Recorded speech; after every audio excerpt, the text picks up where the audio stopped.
Hello বন্ধুরা, welcome back to my channel. তো তোমরা সবাই কেমন আছো? আশা করি সবাই খুব ভালো আছো, আর আমিও খুব ভালো আছি। তো তোমাদের সাথে নতুন একটা ভিডিও নিয়ে চলে এসেছি।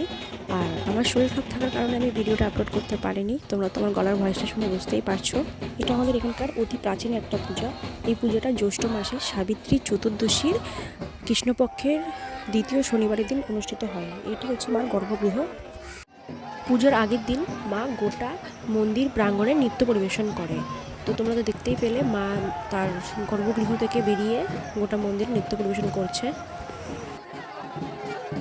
শুক্রবার দিন সকালে মা ভোরবেলাও বের হয়, আবার সন্ধ্যাবেলা, আবার রাত্রেবেলাও বের হয়। তো এবার দেখছো তোমরা মা তার গর্ভগৃহে ঢুকে পড়ছে। আর আমি সকালে আসতে পারিনি জন্য আমার কাছে সকালে নাচের কোনো ভিডিও আমার কাছে নেই। আমাদের হিলিতে কিন্তু একসাথে কিন্তু দুটো পুজো হয়, একই দিনে একই সাথে অনুষ্ঠিত হয়ে থাকে। এই পুজোটাও কিন্তু আমাদের এখানকার পুজোর মতনই হয়, কিন্তু হয়তো আমাদের ওখানে একটু বেশি বড় করে হয়, কিন্তু এখানে একটু ছোট করে হয়।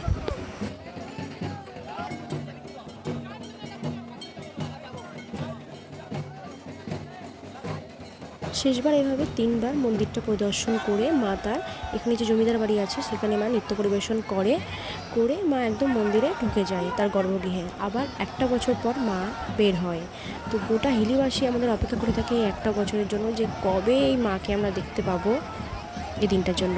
এখানে আমি দুটো মন্দিরের মাকেই তোমাদের সাথে শেয়ার করেছি। তো ভিডিওটা এই পর্যন্তই। ভালো লাগলে আমার চ্যানেলটাকে সাবস্ক্রাইব করে দিও, আর লাইক কমেন্ট শেয়ার করে দিও।